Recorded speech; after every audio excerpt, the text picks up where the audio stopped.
आज मुझे अपनी गलती का एहसास हो रहा है कि हमने समधी जी के साथ कितना गलत व्यवहार किया। सच ही कहते हैं, भगवान की लाठी में आवाज़ नहीं होती। तुम सही कह रही हो प्रियंका की माँ। आज हमारे कर्मों की सज़ा हमारी बेटी को मिल रही है। यह सुलोचना और अर्जुन जी हैं। अर्जुन जी सरकारी इंजीनियर हैं और सुलोचना जी एक हाउसवाइफ जो आज आंगन में बैठे अपनी गलती पर पछता रहे हैं। आइए जानते हैं उन्हें अपनी गलती का एहसास कैसे हुआ। आज से 6 साल पहले उनके बेटे प्रियांशु की शादी पास के शहर में रहने वाले अजीत जी की बेटी काम्या के साथ हुआ और शादी में उनकी सभी मांगों को काम्या के पिता ने सहर्ष स्वीकार कर लिया।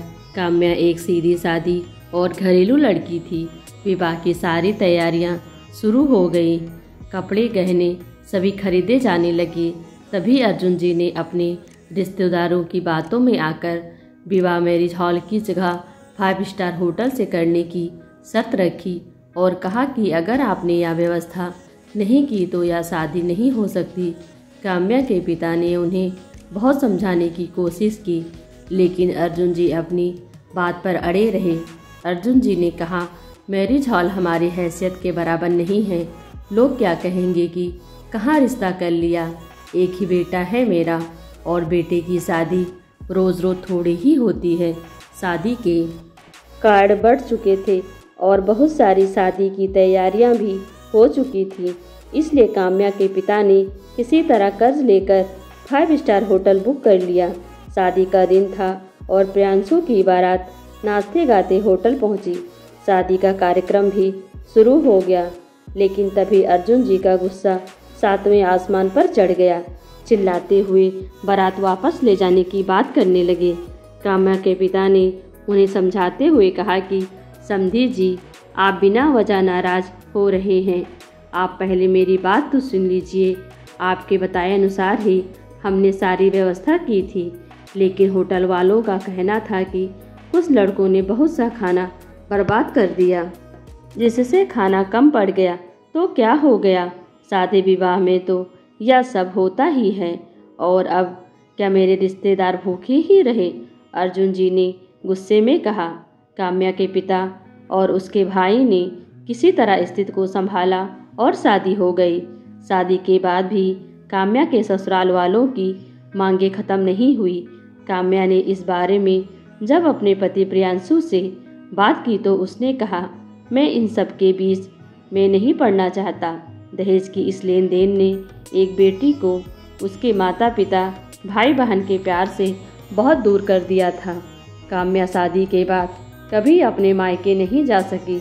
जब भी उसके मायके से जाने की बात के लिए काम्या के पिता आते तो उन्हें कोई न कोई बहाना बनाकर लौटा दिया जाता या कोई नई डिमांड बता देते। काम्या की ननद की शादी में भी अजीत जी को ढेरों सामान की लिस्ट पकड़ा दी गई, यह कहकर कि समधी हैं, इतना तो करना ही चाहिए। काम्या के पिता भी बेटी के प्यार और उसका घर बसा रहे इस मोह में सब करते जा रहे थे। काम्या के ननद के विवाह में 2 दिन पहले ही अजीत जी सारा सामान लेकर काम्या के ससुराल पहुंच गए। सामान को देखकर काम्या की सास बोली, ठीक है, हमें क्या पता था कि आपकी पसंद ही ऐसी है, नहीं तो हम लोग खुद ही पसंद कर लेते। न साड़ियों का रंग अच्छा है, न गहने की डिजाइन, और गहने भी कितने हल्के हैं। बेटी के लिए तो कभी दिल खोलकर खर्चा ही नहीं करते। हमारा क्या, लोग तो यही कहेंगे कि कैसा पिता है। बेटी के सम्मान और समाज की मान मर्यादा की भी चिंता नहीं है। काम्या के पिता कुछ बोल नहीं सके, चुपचाप सिर नीचे किए बैठे रहे। लेकिन आज सारे रिश्तेदारों के सामने अपने पिता की बेइज्जती काम्या बर्दाश्त नहीं कर पाई और बोली, मम्मी जी, समाज की मान मर्यादा की चिंता क्या सिर्फ मेरे पिताजी को या मेरे मायके वालों को ही होना चाहिए? आप लोगों को इस बात की कोई चिंता नहीं होनी चाहिए। सारे रिश्तेदारों के सामने आपने यह तो कह दिया, यह अच्छा नहीं, वह अच्छा नहीं, यह नहीं लाए, वह नहीं लाए, लेकिन क्या पिताजी से एक बार भी उनका हाल समाचार पूछा। किसी ने भी उनके चाय नाश्ते के लिए भी नहीं पूछा, क्योंकि आप लोग मेरे पिताजी को अपना समधी नहीं नौकर समझते हैं और मुझे तो इस घर में एक काम वाली बाई के से भी कम समझा जाता है। जब जिसके मन में आए मुंह उठाकर कुछ भी कह देता है। कुछ खराब हुआ तो काम्या और कुछ अच्छा हुआ तो आप लोगों ने किया। काम्या का इस तरह का जवाब देना आज सुलोचना जी को बहुत बुरा लगा, और वह भी जब सारा घर मेहमानों से भरा हो। सुलोचना जी ने गुस्से में चिल्लाते हुए कहा कि देखा समधी जी, ऐसे तेवर हैं आपकी लाडली के। वह तो हम जैसे लोग हैं जो इसका गुजारा हो रहा है, नहीं तो किसी और के घर में होती तो कब का घर से निकाल देते। और आप समझते हैं कि हम लोग ही बुरे हैं। अपनी लाडली को मुँह चलाने के साथ कुछ अच्छा संस्कार भी देते तो अच्छा होता। यह सब हम अपनी बेटी को नहीं दे सकते। आप लोगों की तरह कंगाल थोड़े ही हैं कि शादी में बारातियों को खाना भी नहीं खिलाएं। ले जाइए यह सब। हमने तो यह सब इसलिए कहा था कि प्रियंका के ससुराल वालों को यह ना लगे कि उसकी भाभी के मायके वाले भी किसी से कम नहीं हैं। लेकिन आपकी बेटी ने जो आज हमारी बेइज्जती की है, उसके बाद हम काम्या को नहीं रह सकते। यह सारा सामान और अपनी बेटी को लेकर चले जाइए। काम्या के पिता अजीत जी ने सुलोचना जी को समझाने की कोशिश की, लेकिन वह कुछ सुनने को तैयार नहीं थी। धीरे धीरे बात बढ़ती ही गई। तभी वहाँ काम्या के ससुर और उसके पति प्रियांशु आ गए। उनके सामने सुलोचना जी और उनके रिश्तेदारों ने काम्या को बहुत गलत बताया। प्रियांशु ने कहा, काम्या तुम इसी समय अपने पिता को घर से बाहर निकालो और तुम अपने सारे रिश्ते इनके साथ खत्म करो, तो ही तुम इस घर में रह सकती हो, नहीं तो तुम भी चली जाओ यहाँ से। मैं अपने माता पिता का अपमान बर्दाश्त नहीं कर सकता। काम्या ने कहा, बहुत अच्छे विचार हैं तुम्हारे प्रियांशु।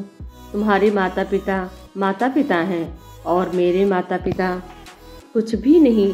तुमने तो सच जानने की भी ज़रूरत नहीं समझी। पिताजी की तो छोड़ो, तुम्हें तो मेरे सम्मान की भी परवाह नहीं, वरना तुम इस तरह की बातें नहीं करते। और तुम चाहते हो कि मैं अपने पिता के साथ सारे रिश्ते खत्म कर लूं, तो यह भी सुन लो, पिताजी के साथ मेरा रिश्ता भगवान ने जोड़ा है। वह मेरे पिता हैं, जन्मदाता हैं। मैं चाहूँ तो भी यह रिश्ता खत्म नहीं हो सकता। हाँ, आज अभी से तुम्हारे साथ सारे रिश्ते खत्म करती हूँ। मैं भी अपने सम्मान को रोज़ मरते मरते थक गई हूँ और अब जिंदा लाश बनकर नहीं रह सकती। और रहूँ भी किस लिए मेरे घर में, जहाँ मेरी कोई कदर नहीं, मेरी सेवा मेरे प्यार का कोई मोल नहीं। सिर्फ तुम्हारे घर वालों की सेवा करती रहूं और तुम्हें बिस्तर का सुख देती रहूं। क्या सिर्फ मेरा इतना ही वजूद है तुम्हारी नज़रों में? तो मैं आज इसे भी खत्म करती हूँ। और हाँ प्रियांशु, मांग में सिंदूर तो कोई भी भर देता है, लेकिन जो दिल के खालीपन को भरे वही सही मायने में जीवन साथी होता है। काम्या के पिता ने सबको बहुत समझाने की कोशिश की, लेकिन कोई समझने को तैयार नहीं था। काम्या के ससुराल वाले उसका घर टूटने का सारा दोष उसके पिता अजीत जी पर लगाने लगे।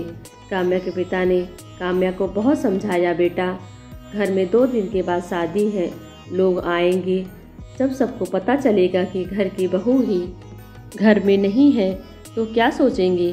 क्या इज्जत रह जाएगी समाज में? अर्जुन जी की और सुलोचना जी की, इस घर की कैसी कैसी बातें करेंगे लोग तुम्हारे बारे में। पहले प्रियंका की शादी हो जाने दो, फिर यह सब देखेंगे। मेरा क्या है बेटा, तुम्हारा घर बसा रहे, इसलिए तो यह सब सहता आया हूँ। तुमसे प्यारा और अपना सम्मान थोड़े ही है। अपने पिता की बातें सुनकर काम्या के आंसू नहीं रुके, लेकिन आज उसने अपने पिता के और अपने सम्मान से कोई समझौता नहीं करने का सोच लिया था। काम्या अपने 3 साल के छोटे बच्चे और अपने पिता का हाथ पकड़कर उस घर को छोड़कर चली गई। काम्या के जाते ही उसके बारे में उल्टी सीधी बातें बताने लगे। प्रियांशु और उसके घर वाले सहानुभूति के पात्र बन गए, लेकिन समय सबके साथ न्याय अवश्य करता है। जो तकलीफ काम्या और उसके मायके वालों ने सहा, आज उसी का समय ने जवाब दिया, प्रियंका की बारात दहेज के लेकर बहस की वजह से वापस चली गई। यह कहना उचित तो नहीं होगा कि जैसी करनी वैसी भरनी, क्योंकि एक और बेटी का घर इस दहेज के दानों ने निगल लिया। एक और परिवार का सम्मान बिखर गया। ऐसे ही न जाने कितने घर इस दहेज के दानों ने निगल लिए, कितनी जिंदगियां बर्बाद कर दी और कितने को जिंदा जला दिया। कब तक और क्यों हम इस दानों को पालते रहेंगे? बेटा हो या बेटी, क्या वह अपनी मेहनत से अपने लिए रोटी नहीं कमा सकते? हम यह क्यों भूल जाते हैं? पैसा चाहे जितना भी किसी के पास क्यों ना हो, खाता वह रोटी है, पैसा नहीं खा लेता। हाँ, खाने के तरीके अवश्य बदल सकता है। अब तो बस यही इच्छा है कि दहेज के दानों को पालना बंद करें और अपने बच्चों को अच्छी शिक्षा दें, ताकि वह खुद अपना भार स्वयं उठा सकें और हमें उनके लिए दहेज प्रथा जैसी कुरीतियों को पालना न पड़े। तो दोस्तों, आपको यह कहानी कैसी लगी कमेंट कर हमें ज़रूर बताएं। वीडियो को लाइक कर चैनल को सब्सक्राइब करना बिल्कुल भी ना भूलें। Thanks for watching.